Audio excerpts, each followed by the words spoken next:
Yeah. Let's pop them. Let's do it.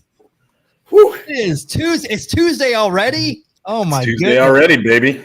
Holy cow. Every day should be Tuesday. It is. Every day. I don't know if my blood pressure could handle it if we keep doing hazy histories, pal. Oh yeah, I'm ready. Yes. Oh my gosh. My beer is my cup no. hits. Yeah. Oh my God. Look at this. Look at Oh, this. your cup runneth over, dude. I love Yeah. it. No, I'm Ripping all over the place. Oh, I already got goodness. my backup beer ready too, just in case. I think it's gonna be one of those kind of nights. It's alcohol Yes. abuse. Don't spill it. Yes. We're Oh, beer my enthusiasts here. We are. We're enthusiasts to say the least. We've done this. Hey, look at this. We're Hey, episode 149. If you count our pilot Oh. episode, we've done this 150 weeks straight. Lord. That is right. And next week is our official 150, so we'll celebrate in that way. Oh yeah. Hey, I mean, like, what an accomplishment, right? Hey. What an accomplishment. What a journey You're it has welcome. been, guys. What a journey it Yes. has been. Yes. Michael Mondragon. We've had live shows. We've had additions. We've had hoppy hours. Yes. Yes. Look at what we've I built. just have one thing to say to you, Michael. Yes, sir. You're welcome. Oh, well, thank you. Thank you. No, it's been a great journey. We've done this so much. And boy, when we first started, I looked at some of our old stuff. Oh my gosh. Wow. It's you have to start somewhere. I want to thank everybody in the chat. David, thank you so much for joining us tonight. Hello, my brother Adam. Thank you for Adam in the joining. house. Yes, World Yeah. Baseball Classic Day is not. Yeah, absolutely. And Soon to be dad, Ian from If Sports Cards. love it. All right. Love it. Thank you all for being here tonight. Let's get into it. We have a big show for you tonight. And I only did half the show. The two guys on the bottom, they did majority of the heavy lifting, and it is going to be outstanding. So let's start from the top. Hey everyone, welcome to the weekly Baseball Brew Crew Podcast, keeping baseball history alive one craft beer at a time. Wherever you are watching, please subscribe, give us a like, comment in the chat. All of these small things are huge to us in growing our channel, and it doesn't cost you a thing. And additionally, if you love craft beer with your baseball, please tell a friend. Here's the lineup card for today. Oh no! Why does he have to lead off? It was such a success last Oh, time. no. We're putting him at the top of the lineup again. In the leadoff spot is the Goodwill Ambassador and the Sultan of Swig at the Baseball Brew Crew. It is Cowboy Jack Durango. Oh, If you like to drink beer, I'll tell you I'm your man. I sip some, chug some, it's all the same to me. I love hazy IPAs, makes no difference what you say. I don't drink Coors, craft beer is all I need. I'm the king of hops, the king of hops. Welcome to Tuesday night. That was a little Motorhead. Gentlemen, I got to tell you, there's two men on this earth that are better than I am, and I'm both of them. Welcome to the show. Let him hear it. Yes. hey! This is Lemmy from the grave. Good job, Cowboy Jack Durango, the Sultan of Swig. That's what I thought you were going to say. The Sultan of Swig, the Sultan of Swig. I've got so many nicknames. It's hard to. You got to work them once. Got to work in different ones. You're like Ace, Cowboy, Bob Orton. Yes. You know, so many nicknames. You can't even keep them straight anymore. Where's your cast? You have a cast on your arm too, buddy? Yes. Yeah, not yet. That's my next gimmick. Prime time, Neon I'll Deion help you out Sanders. next- Hey, maybe I can help you out with that maybe this weekend. Oh. Take a run at the champ, baby. Take a run at the champ. We've lost Maybe have control of the tried show. and maybe have failed, brother. We have lost control of the show and the intros. Alrighty. I haven't Next, started drinking yet. I know. Hitting second is the field correspondent and senior research analyst at the Baseball Brew Crew. It is Kevin Lyon. Thank you for joining. Hi. Oh, wow. Look at that energy. I'm a Cowboy Jack Durango. You know, He's got later. He's saving it. Oh, I'm saving it. That's right. We're gonna be here. I'm excited for tonight's show. It's going to be a doozy and a little hazy. Yes, it will. It will get hazy. And speaking of hazy, Kevin, I'm gonna make a request of you real quick. Yes, sir. Can you go out of the StreamYard and come back in? Oh, okay. Bye. Bye. Bye. Okay. Jeez. Bye. You'll know why in a second. Oh no. We'll vamp. Oh man, thank God he's gone. Okay. Boy, Never thought he would leave. Jeez, Louise. oh boy. Wow, All right, well, let's just end it now. So when he comes back, it's just a blank screen. Exactly. How's everybody doing in the chat, man? Let me see some comments. How happy are we that Kevin's gone? Oh well. Oh, hey. There he is. That's much better. That's much What the heck better. happened? I wonder. Better connection.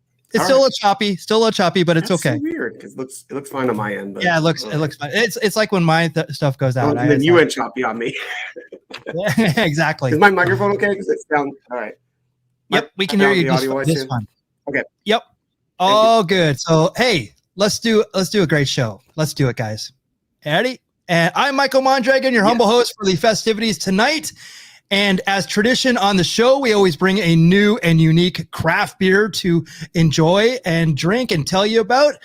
So what are you drinking tonight? Let us know in the chat what you're having tonight. And I'm going to start out with Cowboy Jack. Has a really cool brewery.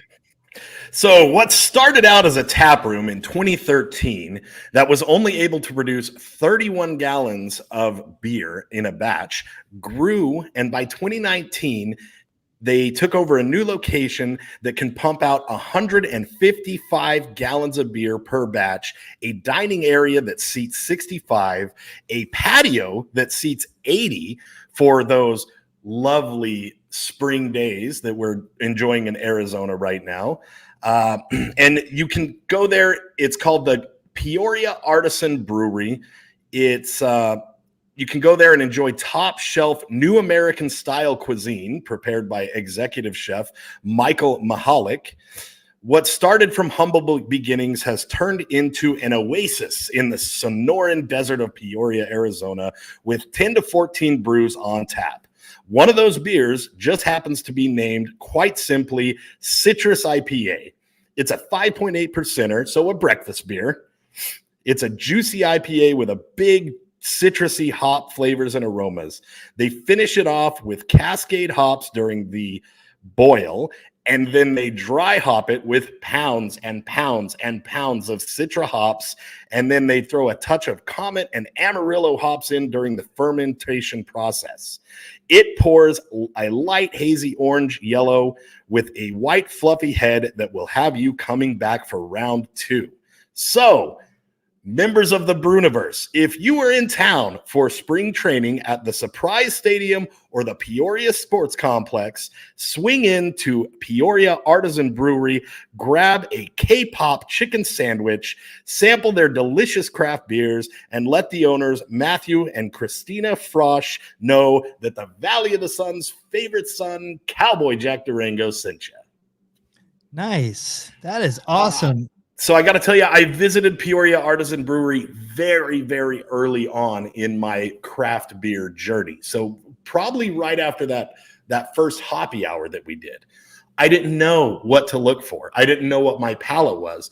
So I went for a darker, strong, stouter beer, and it was like, that is like coffee. I don't know if I like that. Yeah. But as I've refined my palate and I found this citrus IPA that they have, I can't recommend it high enough. So please, please, please stop on by.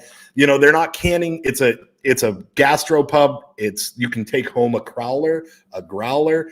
You can't find it in stores. I hope they get to that level because they pump out some great beers that definitely deserve some attention next time everybody's in Peoria.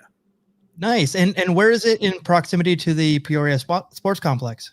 So it is northwest. Got it. By about 8 to 12 minutes, depending on traffic. Okay. So we went to the Peoria tap room together. Yeah. It is due north of Peoria Tap Room by 3 minutes. Oh, okay. So Very cool. Very close to the home base, the old the Dead Horse Ranch where I live. it's close to the good tap room. It's close to the Good Brothers over at Richter. And I mean, 8-minute drive to Peoria Sports Complex. Well worth the trip. The food is to die for. Oh, the beer's great. And, 10 to 14 different beers on tap that they brew there. Man, it doesn't matter if you like stouts or Kolsch's or lagers or citrus IPAs. They have something for you. They also do craft cocktails with local craft vodkas and tequilas. It's a community spot, man. It's real cool. That's awesome. And so you've had all these profiles on so many great Phoenix and Tempe and Mesa, Chandler, Gilbert, all those breweries. I'm so impressed because these are all I haven't heard of before, and very few of them that I have heard of. So it's so great to hear about a new one. And if I'm not mistaken, I hope I'm right on this one. But I think the beer that you're looking at right here is called, I think it's called a Darth Helmet. Maybe. Ooh, yes. Baseballs.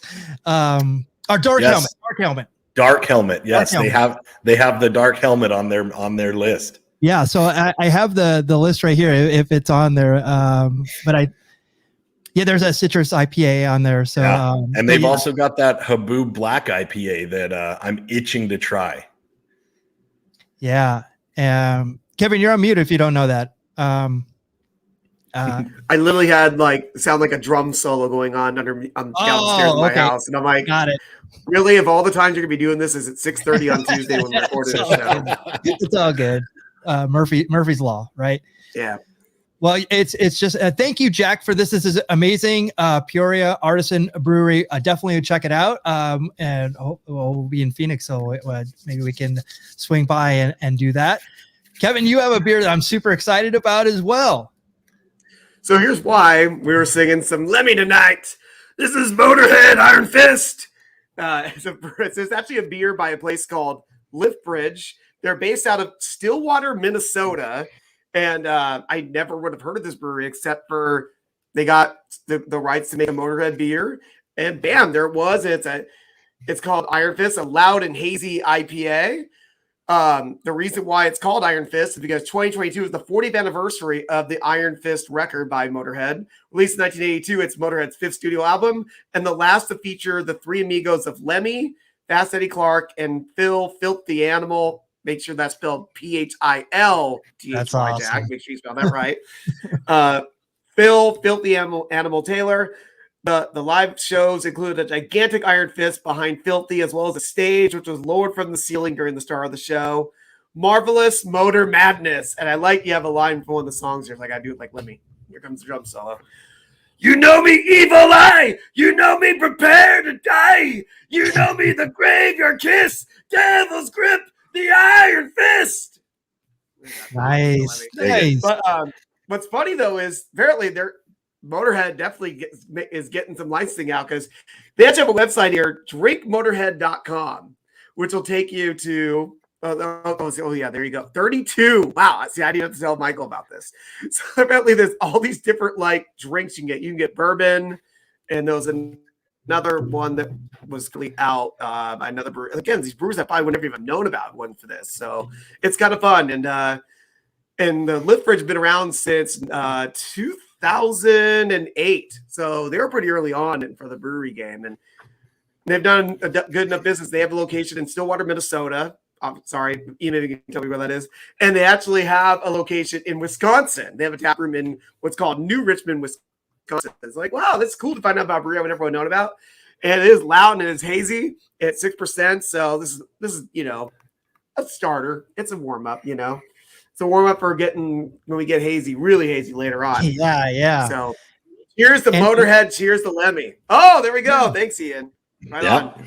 And I also want to put these guys over because tomorrow is International Women's Day. So they actually have a beer coming out tomorrow called Fantastic Lager, and it's named that for using Phantasm hops. And it's brewed by the women who work at Liftbridge. So it's a lager made with Phantasm and hops, known for their tropical flavors and aromas. A light, super taste light, tasty sipper that makes for easy drinking, and that's being released tomorrow. So that's a cool thing too. Also, I gotta mention this, and Jack would appreciate this too.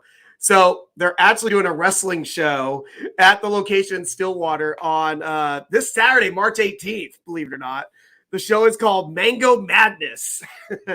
Oh wow! Yeah, there's actually a wrestling show at the brewery. The group is called Midwest All-Star Wrestling. The main event is Rachel Ellering, the daughter of Precious Paul Ellering, used to manage the Road Warriors, taking on a woman named Sierra. I don't know if I've seen her before. The special guest referee is, do you remember her name's ODB? She was Oh sure. I don't know if she ever made WWE, but I think she was in like She's in TNA. TNA. Yeah. So I'm like, oh, that's fun. I'm like, I just hashtag to the research, find a couple fun things that they got going on. So you can go check it out, and I hope you enjoyed them, because I'm enjoying this one. I don't know if I'll be able to ever get one of these beers, but good stuff. Yeah, it's super cool. I'm so glad that they're doing this. And I was going to tell you, so the very first time I ever saw Motorhead was actually on a British comedy show called The Young Ones.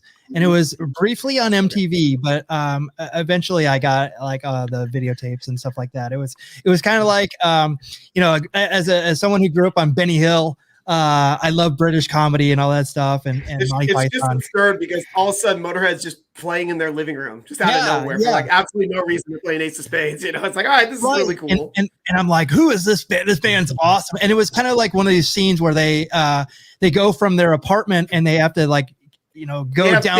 We have 2 minutes to get to the train station. I remember. That's it. And it's like this. It's perfect for that. It was so high energy. So Motorhead rules. And I actually saw them play once. It used to be, I think it was Billboard Live. It was like down. You know what that could be? I gotta do the voice. I'm sorry, it's not Lemmy, but it's Gazzari's on the Strip, where the Doors, Van Halen, and Rat started. That's right. Yeah. And later became the Key Club right there on the Sunset. Key Club. That's what it was. Yeah. If anything's going on there now. Yeah. That was pretty famous back in the day. Featured in Decline of the Western Civilization Part 2, The Metal Years.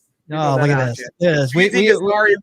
Old Man Gazzari of all these like hot babes all hanging out with him. Decadent time, let me tell you. Also, to tie it all together, Lemmy is in that movie as well. There you go. It all comes around. Yeah. Dude, I love Motorhead. I forgot how much I love Motorhead until Kevin said he was having this beer in the last few days, man. I've been jamming out, brother. Yeah. I mean, there are a lot more in Ace of Spades, let me tell you that. Yeah. But good times. I got to see a couple times. A fun show. I think I saw him about 6 months before he died, and he was still going for it as hard as he could, because that was his life, Cheers to him. Yeah. Awesome. So thank you for that one. That's a good one. My beer tonight is from Harlan Brewing. It's actually in San Diego. It's the Azaka Citra Hazy IPA. I've had a beer from Harlan before. I think it was just a regular IPA, or was it a West Coast? I'm forgetting, but this was really. We've had a few Harlans between all of us, Yeah, and they also have a rice lager. It's pretty popular. And this one is 7% ABV, no IBU listed. One of the first beers ever canned by Harlan, returns hopped with our hand-selected Citra and Azaka from the Pacific Northwest. This beer highlights hops that produce huge, bright citrus and tangerine aromatics, as well as a touch of dankness. So I have not tasted this yet. And I just did something there we go. We're back. I touched something on my keyboard and everything like flew off the screen. I just saw you freeze for a second. So there you go. I'm going to try this one. Thank you for having a hazy to go with hazy history layer today. I appreciate that. Well, that's exactly why I picked this one. Ooh, we're on brand. Oh yeah. This is good. It's very malty, and it's more malty than I expected. Citrus, tangerine, definitely there. Yeah, you can definitely smell it. You can smell the hops are kind of not sour, but not pungent. It's actually kind of smooth. But super malty. And Jack, you saw that article about like these hazies. What makes a hazy? And it's the malt was a big part of it, right? Right. Yeah. Yeah. That's took. I thought it would be all in the hops and some process in the hops, but apparently the malt's the secret sauce, baby. Yeah, this is, oh my gosh, this is very good. Again, if you were just to pick up this beer might be a little sour for you and you probably get thrown off. I would suggest like starting with like kind of a regular IPA and then kind of maybe getting this one later. It's very hop filled. So a lot of people sometimes they think they might like a lot of hops, but this one may kind of throw you off a little bit. So I would start with some other IPAs and kind of work your way. I love this because I can definitely appreciate the flavor profile in it. It's actually very, very good. So Harlan Brewing is actually, and actually I've only found a single can of this. It wasn't a 4-pack. Really? Yeah, I actually found just a single can of it, so I had to pick it up. Yeah. It was definitely unique. Harlan is definitely somebody you want on your bench because they're hitting solid triples every time they step up to bat, aren't That's right. they? You had a beer. There's two on the show before. I forgot. Oh yeah, no, Harlan is there. You can get it everywhere here, man. Trader really? Joe's, the tap rooms, yeah, and it is the Total Wines. Everybody carries Harlan. There's a reason. It's because it's friggin' good. Yeah, it's very. They make good. a solid beer. So I'm going to keep my eyes out for this one. That sounds like right up my alley. Yeah. Awesome. And but I wanted to end this segment out with something that Kevin wanted me to promote, and it's this. Yeah, so last night I went to rate it, and there's a new documentary, and it's called "Is Here Girl Beer," and it starts off with the whole thing is like, oh, here's a girl beer that you can have. You know what I mean? It's like something that's supposed to be a little light or whatever. And it's a short, like about 45-minute documentary. And it's pretty much focusing mostly on people who work in the LA beer scene. But what they're talking about can definitely apply to anywhere in the United States. You know, you're talking about, people who work at breweries and talking about their experiences. Obviously, some misogyny in there, unfortunately. And just, what they're doing. It's cool because they put over local places like Smog City. This was filmed a few years ago, so it's interesting seeing like McLeod Ale, and they're talking about how it was rising. I'm like, oh my gosh! And then since that time, McLeod I know has had to like scale back. Right. So that's the only unfortunate part of it, because some of the footage is like at least 4 years old, but it's the same generic message. It's just a cool, solid documentary, and they had like a screening of it last night, a little GoFundMe thing. So I figured, hey, you know what? Put it out there, check it out. If you want to just throw a few bucks to help out, some girls are trying to get the message out that, hey, girls, are involved and doing a good job making great beer for us. And they're definitely a part of our community. Yeah. And it's a fantastic, I was so happy when I saw this, and I wouldn't have known about it had you not told me about it. So, I didn't know either until last night. I thought, and again, with tomorrow being International Women's Day, I was like, hey, it's good timing for this. Perfect.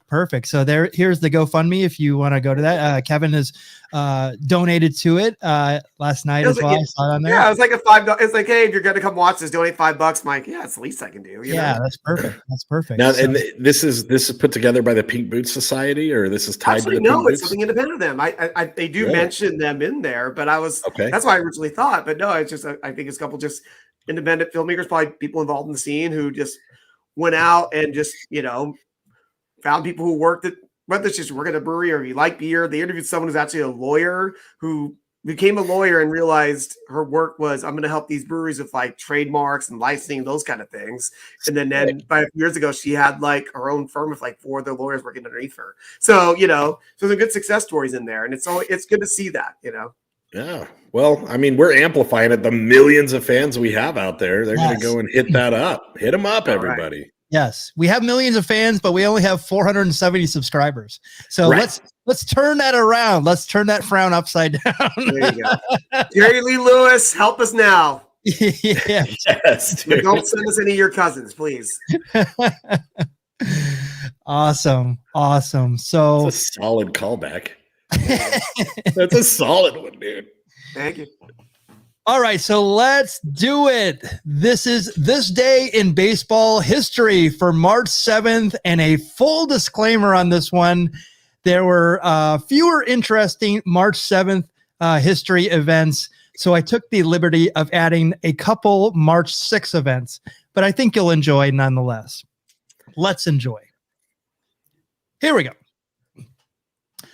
March 6th, 1923, the Cardinals announced that players will wear numbers on their uniform sleeves with digits corresponding with their place in the batting order.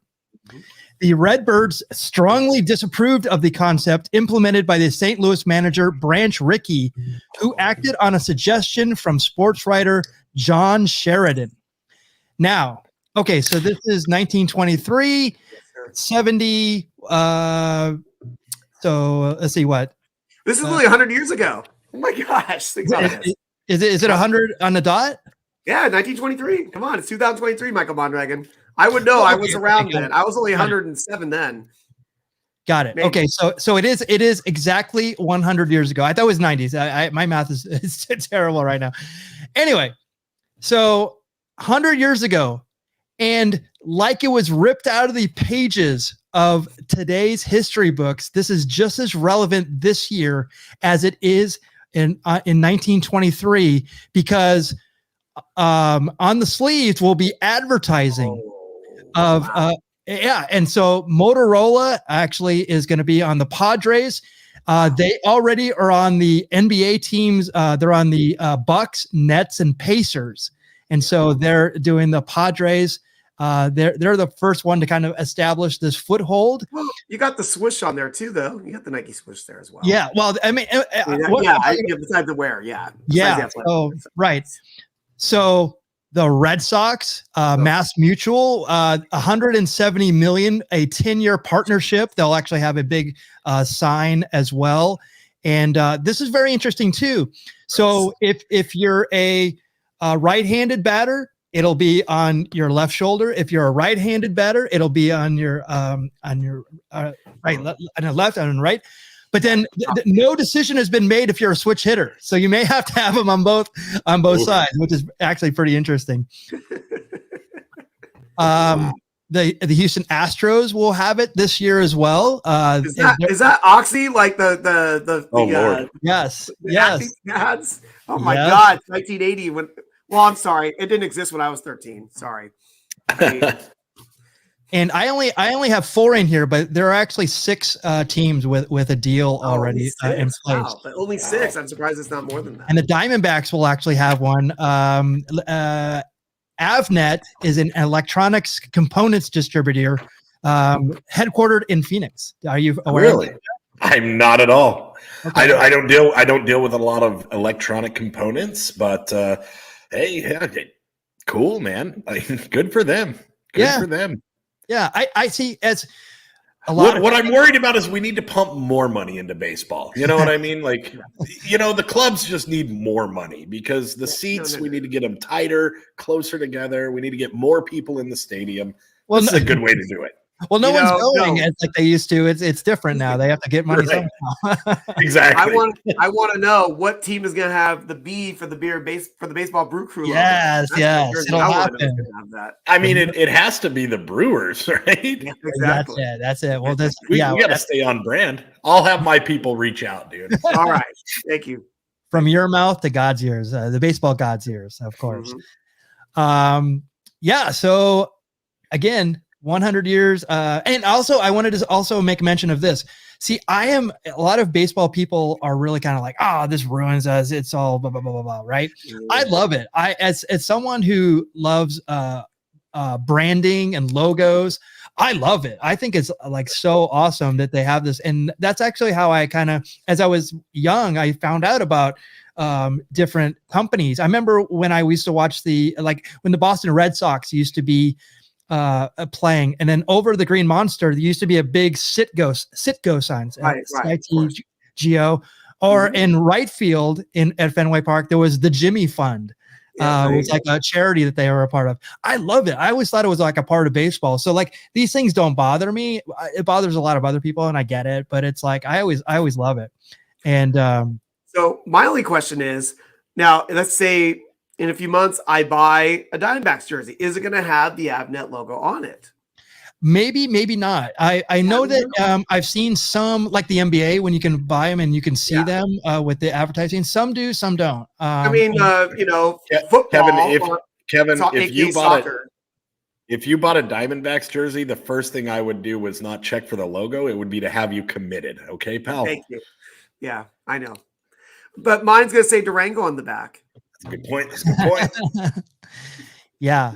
So I'm for it. I think it's great. I think it's not a big deal to me as someone who loves logos and branding and stuff like that. Yeah, And look at soccer jerseys, man. They're billboards. Yeah. hey, look at that's one example for sure. Look at auto racing. I love the decals on auto racing. So I mean, like it's been there for a long time. It's one of my favorite things about it. All right. So March 6th, 1971. Let me get to my thing here. Joe Cronin, the AL president, defers to A's owner Charlie Finley's request to allow 3 balls rather than 4 to constitute a base on balls during an exhibition game against the Brewers. Get your beers ready. The experiment, designed to add offense and speed up the game, proves tedious for both teams when 19 walks are issued and 6 homers occur during the 13-9 spring training victory for Oakland. This is exactly what I said when you have the ghost runner, okay, or the Manfred man at second in extra innings. It increases the scoring, which therefore extends the time of an inning.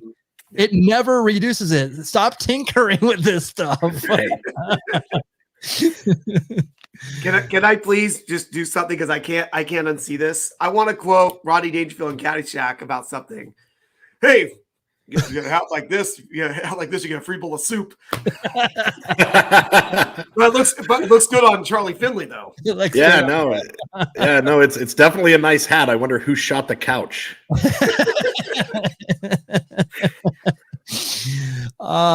Good stuff. I love the green suit. Yeah, like he just won the Masters. I love it. Yes, right. That's right. And he also has the I think he has Stomper or it's like a mule that's on his cufflinks as well. There was an Oakland A's mule. Yeah. There's a mule too, not just the elephant. Okay.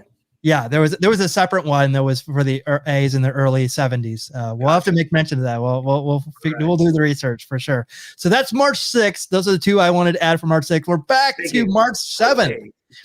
Yes, March 7th, 1914, in the last inning of our inter-squad exhibition game of the International League's Baltimore Orioles, the recently signed George Herman Ruth Jr. hits his first professional home run, a 400-foot shot at the Cape Fear Fairgrounds. What? Cape Fear Fairgrounds. What? Yes. What? Easy for you to say. Yeah, I know. God. In Fayetteville. Right. Oh, I was going to say Baltimore, because I could see it being in Baltimore, being Cape Fear. Yeah, it's actually in Fayetteville. And a state marker claims the moniker Babe was given to the 19-year-old in his North Carolina city when his teammates teased him about being adopted by manager Jack Dunn, who became his parent to keep the St. Mary's student on the club. Bravo. Yes. Wow, bravo. Wow, not the last time that we're going to be talking about Babe Ruth tonight.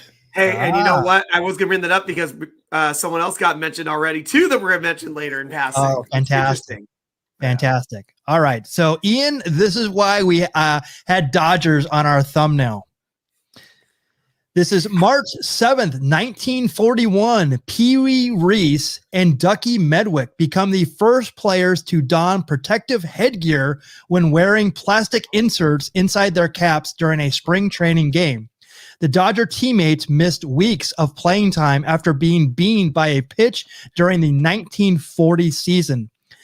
Now, okay, so I want to make mention of this. So this is actually the guy on the right is Dodgers team president Larry McPhail.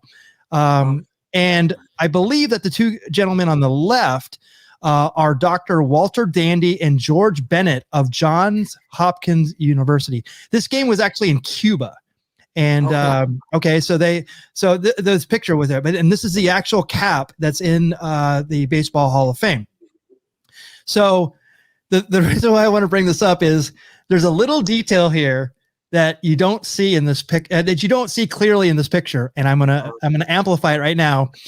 Yes, he could not be bothered to put out his cigarette while adjusting Pee-wee Reese here. Can I do something real quick? Hang on, this is for Jack. Hey, put that cigarette out. You're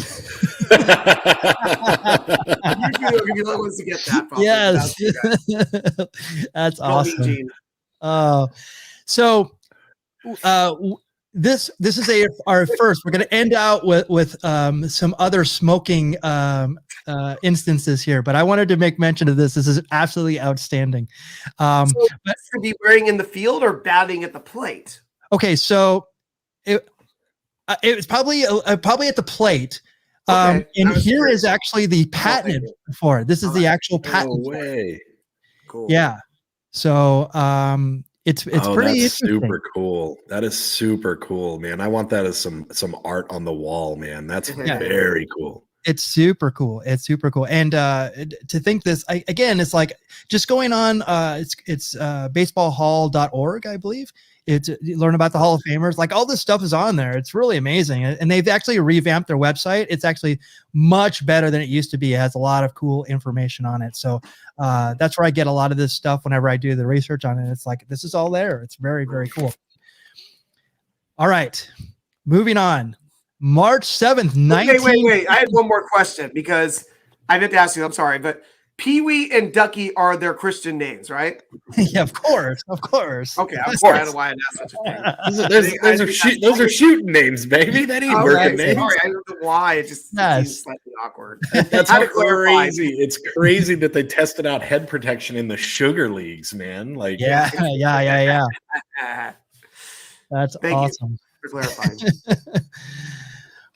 So March 7th, 1955, Ford Frick announces he favors the legalization of the spitter, claiming it's a great pitch and one of the easiest to throw. The commissioner believes there is nothing dangerous about the banned pitch, and making it legal would slow down baseball's increasing offensive statistics.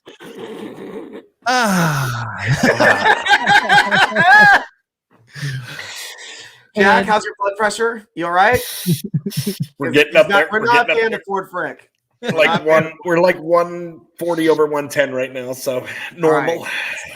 Well, as normal, this guy also has a lung dart.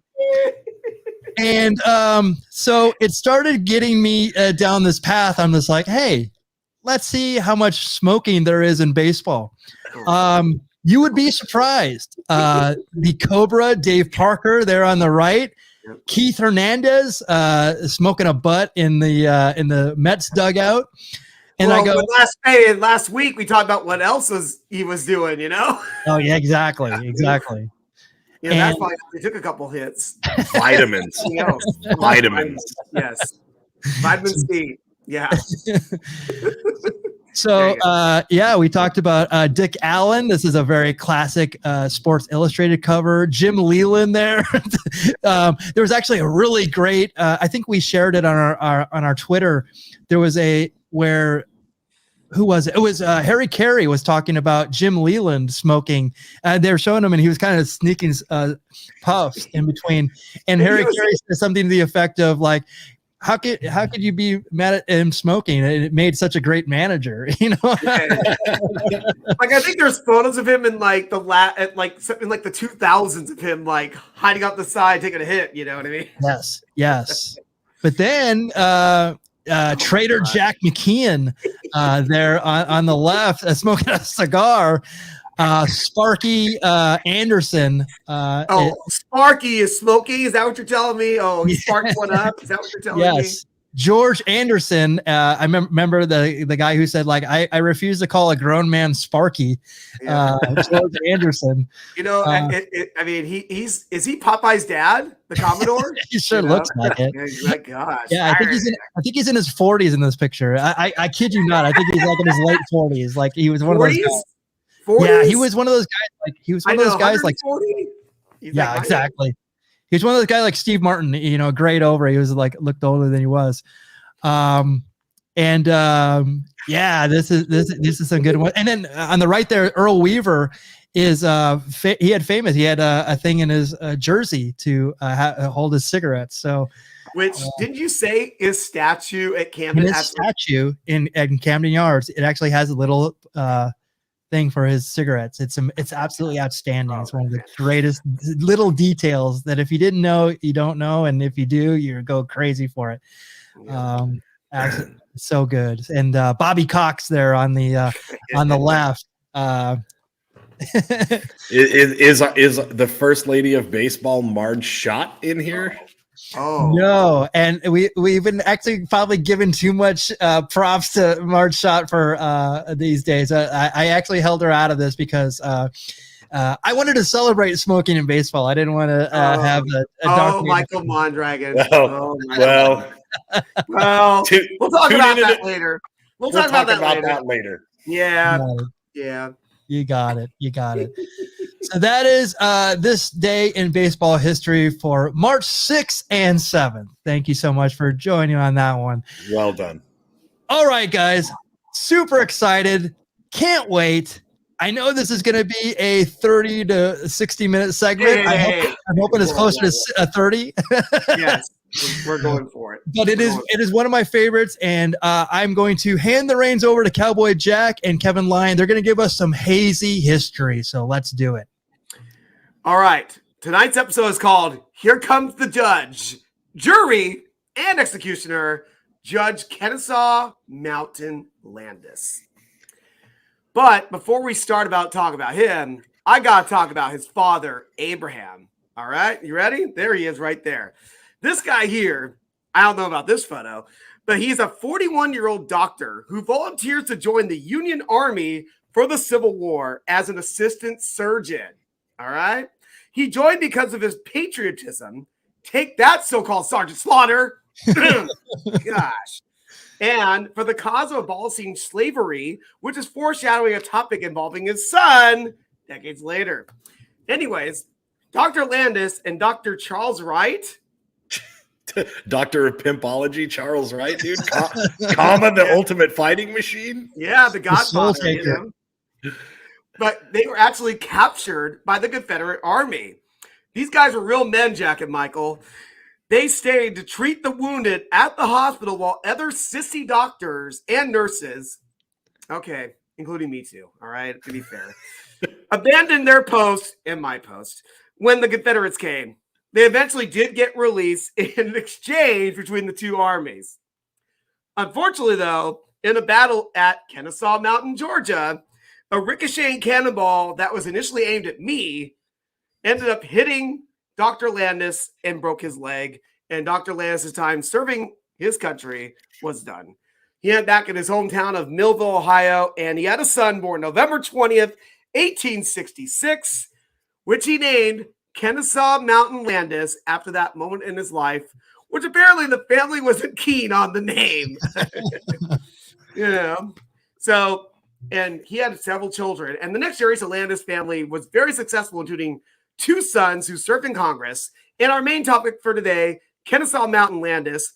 And when you look later, Kennesaw is actually spelled with 1 N when the city in Georgia is actually spelled with 2 N's.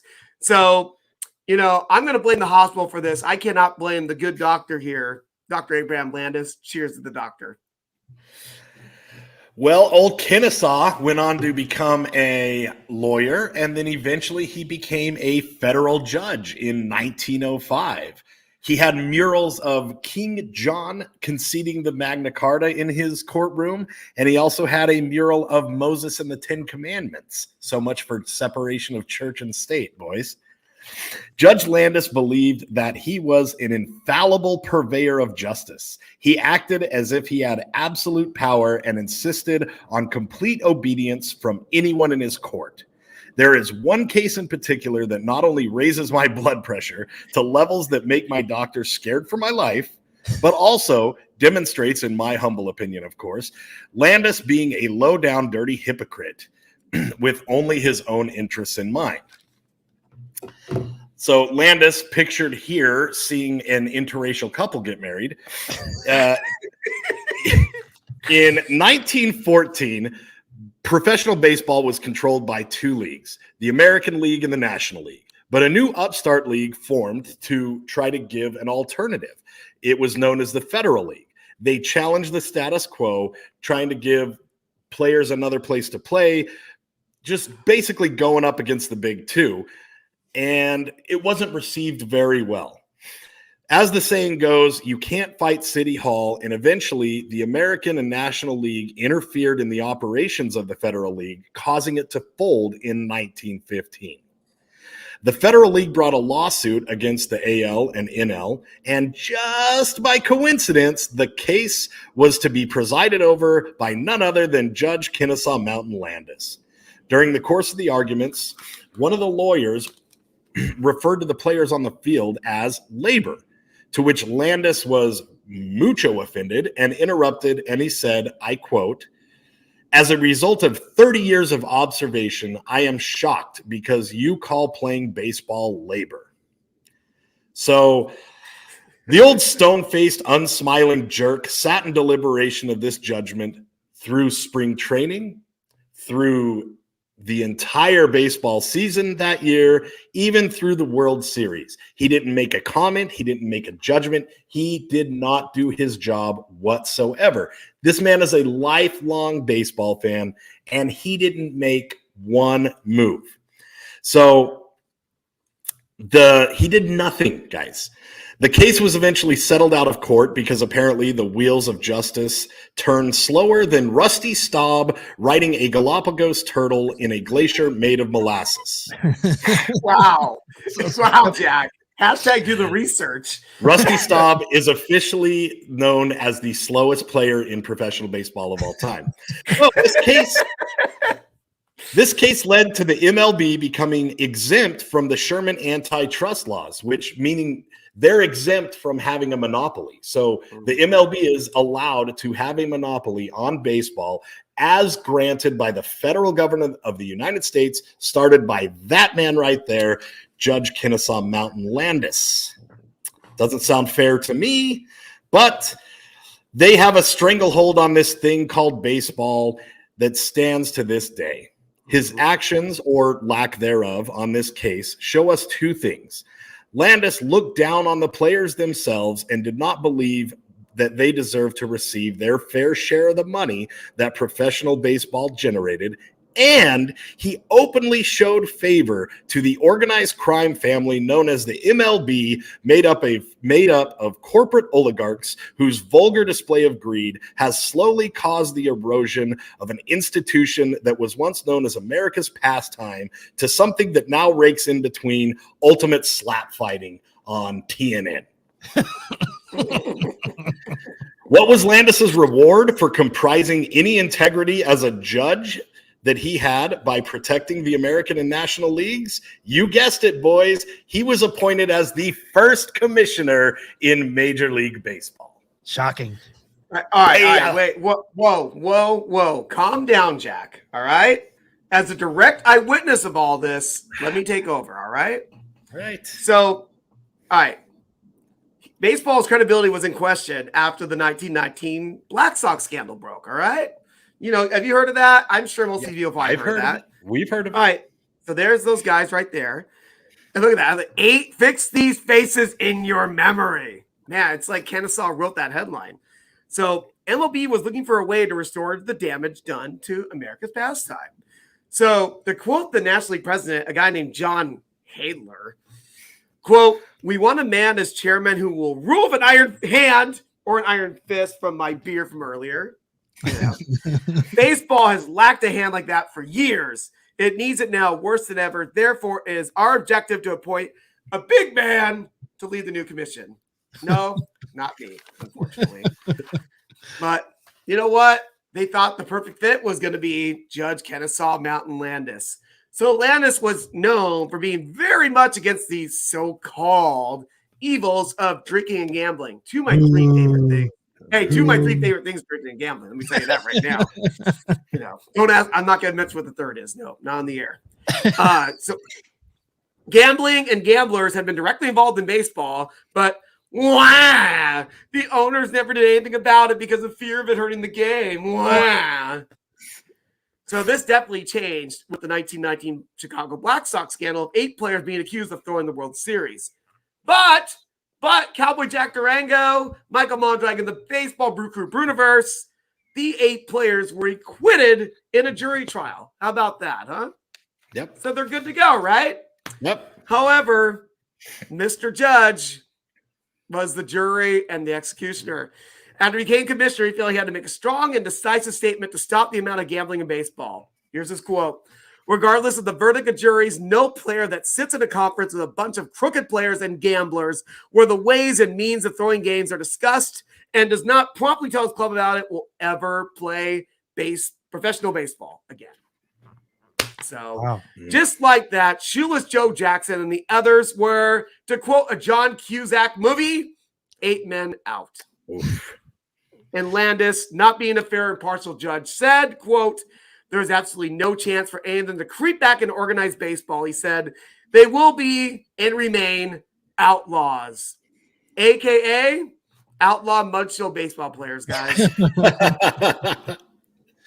And Landis was against any effort to reinstate them.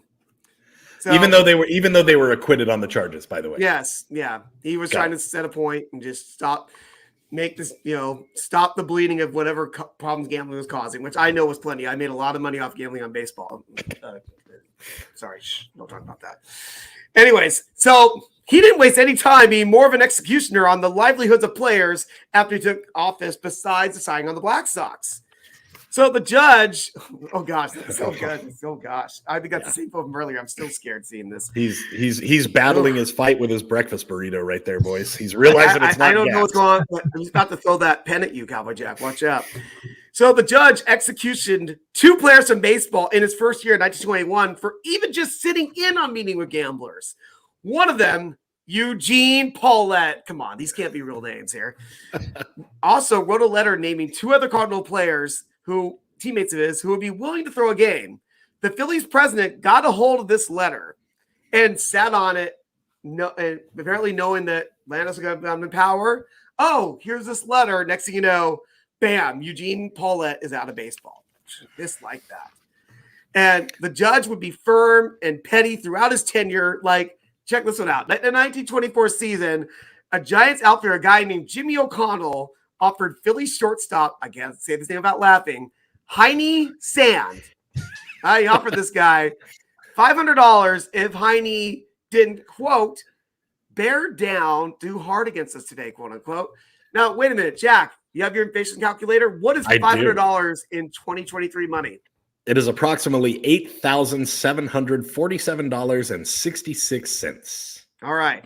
So Sand hemmed and hawed a little bit, but he snitched in the end to his manager, Art Fletcher, got hold of Landis, and O'Connell didn't deny it. And guess what happened? The judge executioned him from baseball.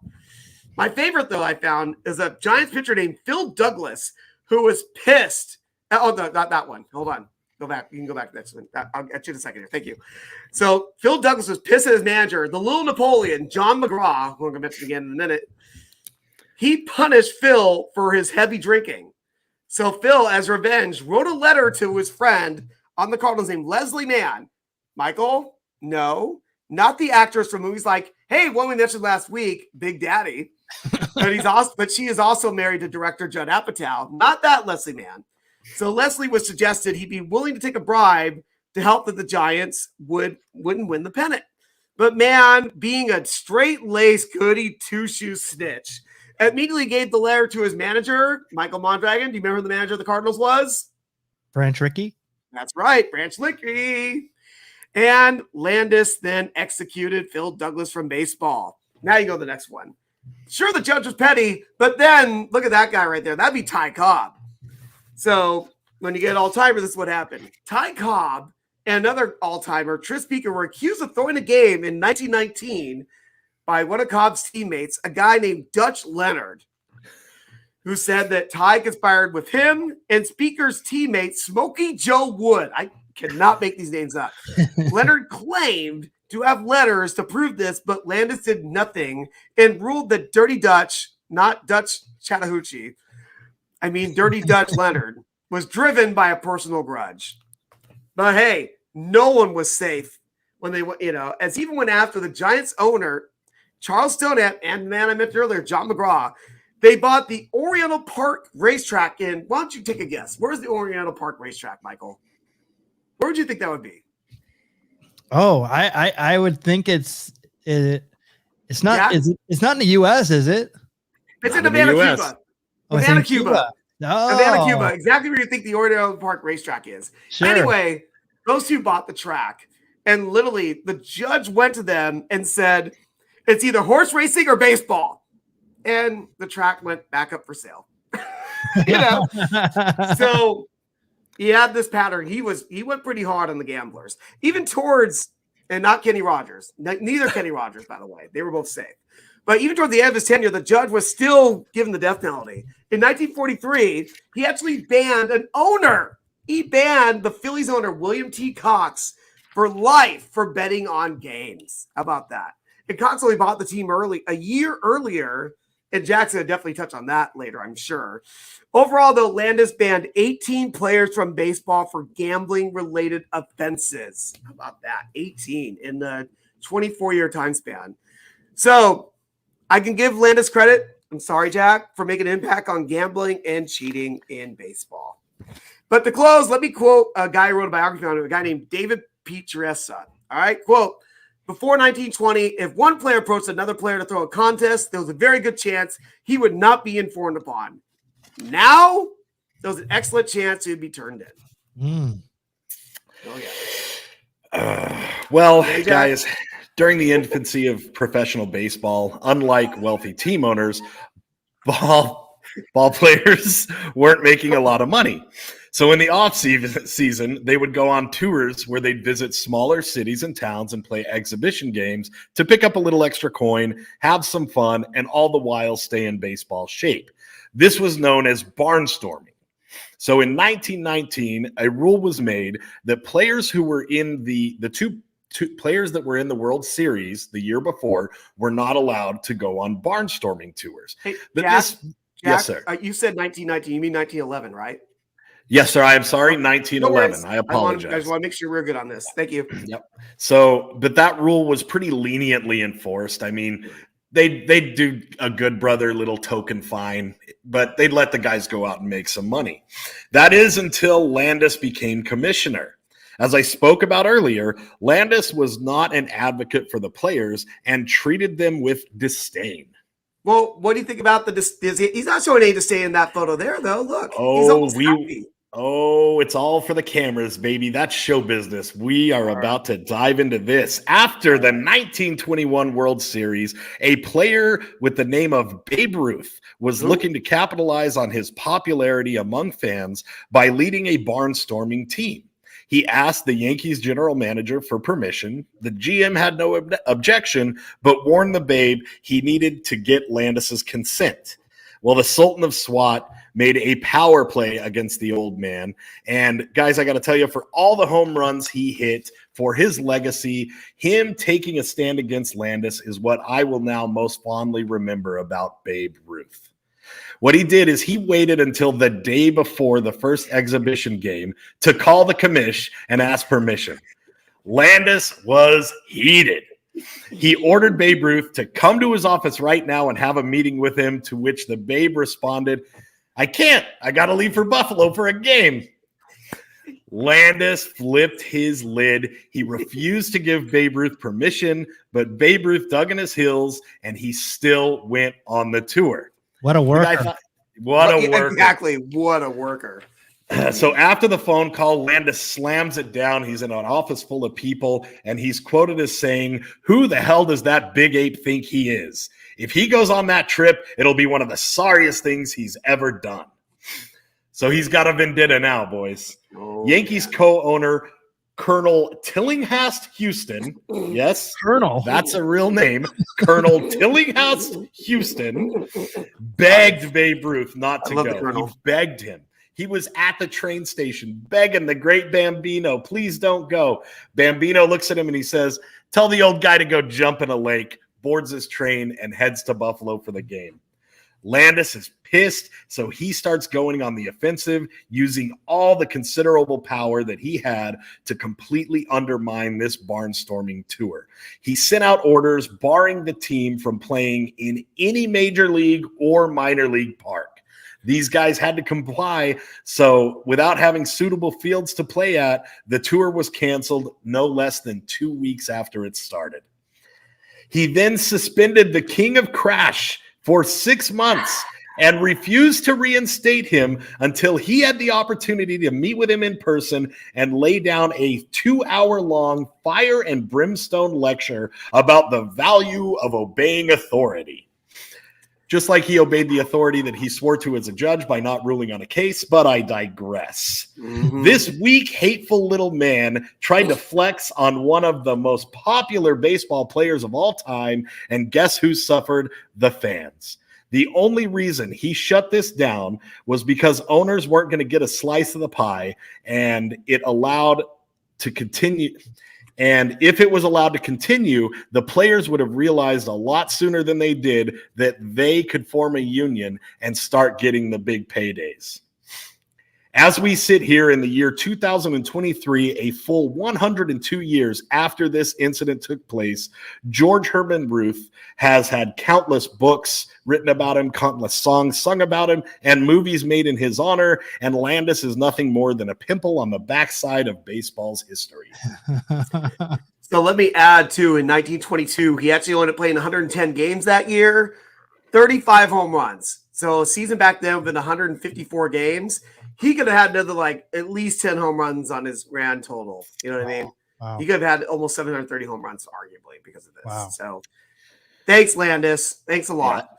But, Jack, I'm sorry to do this to you, but I'm going to mess with your blood pressure potentially here. Oh, gosh. Oh, gosh, that phone. Yeah. No, yeah, But- there's Landis finding out that someday we'll have a African-American president. Well, I'm sorry, Jack, because I love getting the other side of this. So it could be argued that Landis did help improve what we would call the minor league system. Jack, relax. Do we need to do some deep breathing here? All right, we're good. All right, thank you. So up until the 1920s, minor leagues operated completely separately from the major leagues, and minor league players were not always allowed to move up. Major league teams were able to draft players who played 2 consecutive years with the same minor league team. How about that? So Landis was like, I don't like this. He felt that the non-draft leagues could prevent players from advancing as became more skilled. So he helped to improve the system, quote unquote, to where every minor league would be part of this draft. So equal opportunity for white players. Sorry, Jack. Yeah, we'll get on that in a minute. He also had major league clubs disclose all transactions within their foreign systems. The new rule prevented teams from concealing prospects and ultimately denying them a path to the major leagues. No more kayfabing there, my friends. Let me tell you. But also around this time, Landis also, believe it or not, there was a time where major league teams could not own minor league teams. So Landis lifted that ban in the mid-20s, so now a major league team can own minor league teams again. But shockingly, I'm about to tell you this, the owners took complete advantage of this. They grew power and stockpiled players to keep them from going to another team. It's totally shady promoter stuff here that was keeping major league worthy ball players in the minor leagues. And the judge, boom, wasn't having that. It was his gavel right there. So he made a case for a guy named Fred Bennett. This is a player in the St. Louis Browns system. He went to Landis convinced that he was being kayfabed in their system. Landis agreed and told the St. Louis Browns they could either keep Bennett on their roster for the entire 1931 season, trade him, or release him. The Browns owner, Phil Ball, was so mad he took the commissioner to federal court. And hey, Cowboy Jack Durango, guess what court he actually ended up at? Was it room 625 in the Chicago Federal Courthouse where Judge Landis used to preside? How did you know that? You are correct. You are correct, sir. Yes. And shocking, who won the case? Would it be Kennesaw Mountain Landis? That's right, sir. The good judge. Gross. But you know what? I this is where I'm like, all right, cool. He's helping the players out here, which is it's interesting because there's instances where he's helping the players, not helping the players, helping owners. Here he's not helping the owners. So he also saw the Cardinals, going back to the Cardinals here.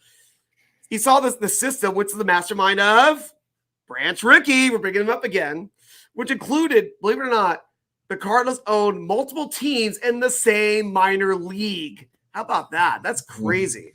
So the judge couldn't stop this system, even though he was hoping to, but he continuously looked at situations of players who felt they were trapped in the minor league system. By the end of the 1930s, Landis had freed nearly 200 minor league players from their deals. So sure, Jack, he freed, or dare I say, I'm going to say it, Jack, emancipated minor league players from a bad situation. But Jack, why don't you tell us about Landis in regard to desegregating baseball? Well, boys, Kennesaw Mountain Landis as services commissioner from 1920 to 1944, there existed what was called a color line in baseball, which is just another way to say segregation. The color line was an unwritten law, but make no mistake, my friends, it was a law. Landis is pictured here throwing a baseball at a hungry African-American child. Kennesaw Mountain Landis maintained that color line. They wouldn't have allowed that close back then. Come on. Kennesaw Mountain Landis maintained that color line throughout his time as commissioner, like the self-righteous, underhanded, cowardly bigot that he truly was. He did it by building an impenetrable wall of silence where he suppressed and subverted any acts to desegregate baseball, all the while stating publicly that he had no issue with desegregation. To quote Landis directly, Negroes are not barred from the organized baseball by the commissioner. There is no rule in organized baseball prohibiting their participation and never has been to my knowledge. But it was common practice in the 1920s for major league teams to earn extra money in the offseason and stay in baseball shape by playing teams from the Negro leagues. Mm-hmm. Simple exhibition games in the offseason. Boys are making some coin. Landis was having no part of it, and he put a moratorium on these exhibition games, on segregated exhibition games, because he felt it was an embarrassment because the black teams kept beating the white teams. He felt it was an embarrassment. Wow. That doesn't sound like somebody who wanted segregation. So thank you. Landis also refused to allow players and managers to even speak about desegregation. In 1942, Brooklyn manager Leo Durango was quoted in a newspaper article saying he would sign African-American players tomorrow if he was allowed to by Landis. So then this dirty, rotten, low-down, dirty, yellow-bellied, egg-sucking dog ordered Durango to publicly deny that he ever made that statement. When Bill Veeck Jr. wanted to buy the Phillies in 1942 from then owner Gary, don't call him Ted, Nugent, he made no secret that he wanted to fill out the wartime roster with players from the Negro Leagues, and he told Landis as much. One day later, the National League took control of the team with Landis's approval and sold it out from under the Phillies and to a gentleman we mentioned earlier, William T. Cox. Wow. Landis made zero effort to eliminate this unwritten rule. All right. As you heard, William T. Cox, the guy they hired, a year later got banned for life for betting on games. But Jack, I got to do a run in here because Alanis Morissette's parents possibly weren't even born or alive yet when World War II started, to think of this irony. Landis begged to FDR, Franklin Delano Roosevelt, to keep baseball going, even as some amazing Major League ball players, Ted Williams, Bob Feller, I can go on and on and on. We're not just being drafted, but we're enlisting, volunteering to serve their country after the United States entered World War II. I would know because I was sitting off the sidelines and I wasn't going to serve. But, that's beside the point. And hey, let me quote something about Landis here. So Landis, he wants baseball going, but he don't want those Negro League players. But in true Landis fashion, let me tell you something that he actually said. He wrote that peace would not be possible until, this is gross. You ready? Until, quote, about 15,000 little Himmlers, and Hirohitos were killed. Wow. Jack, go on, please, if you can. Sam Lacey was a very prolific sports writer who happened to be an African-American, and he was a huge advocate to desegregate baseball. He began a campaign of editorials, articles, petitions, advocating for the end of the color barrier, and he began that in the 1930s. He just wanted a meeting. That's all he wanted. He repeatedly asked Landis to allow him to be part of the annual owners meeting and it took until 1943 for Judge Landis to agree. So we're talking over a decade of petitions, articles, editorials, requests, deny for 13 years until Landis finally decides to let it happen.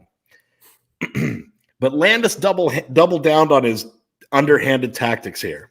Instead of inviting prolific African-American players at the time, such as Larry Doby, Satchel Paige, Roy Campanella, Minnie Minoso, or a plethora of other colored baseball players, Landis instead invited a man by the name of Paul Robeson. Paul Robeson was a former college football player, an actor, a singer, African-American, and he just so happened to be a loud and proud communist. So by using a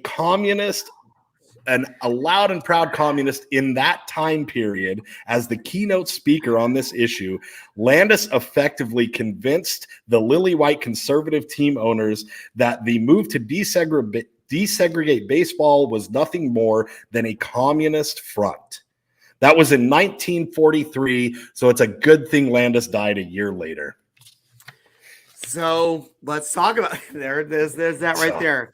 So by 1944, we've talked a lot about what's going on with Landis.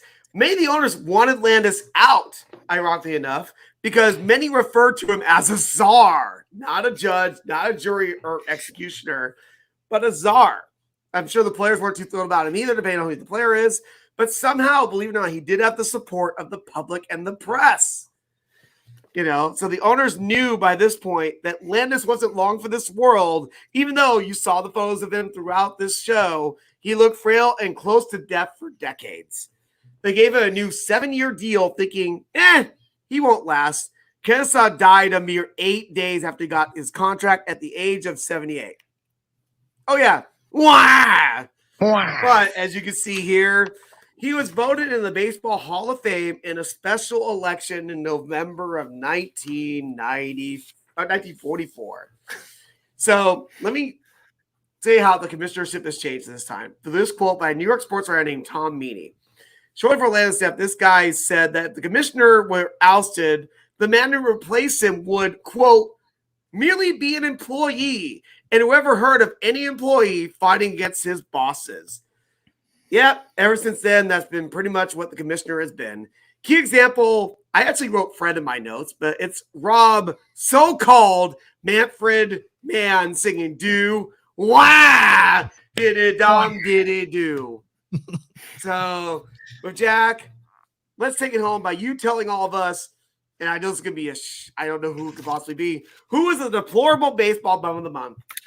Well, it should be pretty obvious at this point, but for those in the cheap seats, the dishonor of being named the deplorable baseball bum of the month is awarded to a power-hungry, bigoted, hypocritical, two-faced, corrupted, elitist scumbag whose soul was bought and paid for on the backs of players and out of the pockets of fans, allowing corporate interests to corrupt this game that we all love so much called baseball. The dishonorable Judge Kennesaw Mountain Landis. Jack, I want to end this on a positive note. You see that award there? That is the MVP award. So now you can finally see how Kennesaw's name was actually spelled with one N. So this award was named to honor Landis from a vote by the baseball writers. Excuse me, I almost vomited in my mouth. A month before Landis died. However, former MVPs Terry Pendleton, Barry Larkin, and Mike Schmidt. So we have two African Americans and a Caucasian gentleman, Mr. Mike Schmidt, expressed concern over Landis' not breaking the color barrier. Thus, his name was removed from the trophy at the end of the 2020 season by a vote of, ironically enough, baseball writers.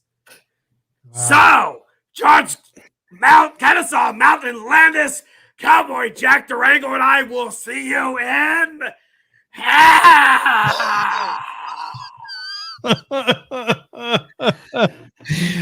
Wow. By the way, can I before we end this, can we just admire Mookie Betts' jacket right here? Yes. It's absolutely outstanding. Yes. I want to give special consideration to that as well. The peacock feather jacket is a baller move, dude. Baller move. My God. And guys, you what are you? Who are you, Rip Taylor? I think I should make it Betty. Guys, that was outstanding. What a comprehensive view of a deplorable man. I don't know how you found any good that he did in baseball or in life, but this guy. I'm good at that. Just you wait. Just you wait.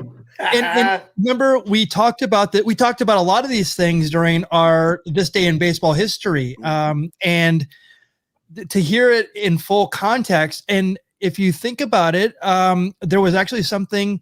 That is why they have the Rule 5 draft. Is so teams don't stock up on minor league baseball players. That's why that rule was actually enacted. It's still today. They still have it going today. So teams don't just sit on prospects and stuff like that. Ian, thank you so much. Yeah, that was. Thank you. Cowboy Jack and Kevin nailed it.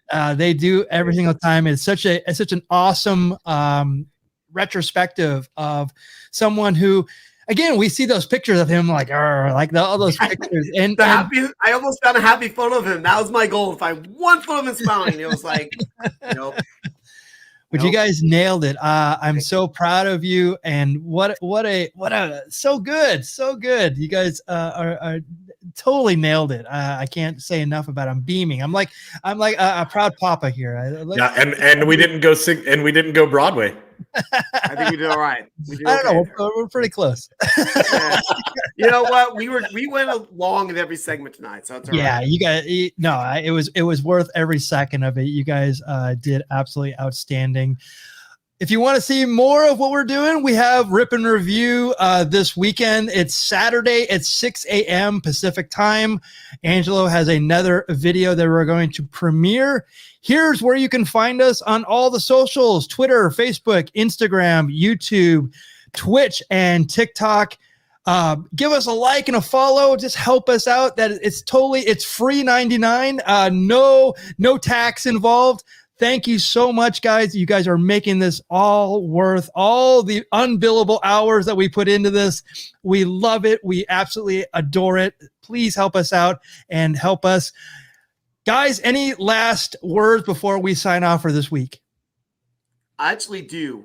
So if you're in Arizona this coming weekend, keep an eye out for the three of us. You might see us at spring training game, or you might see us in the World Baseball Classic. Who knows? We're going to figure it all out. And hey, I'm wearing this shirt today, the Tampa Bay Devil Rays.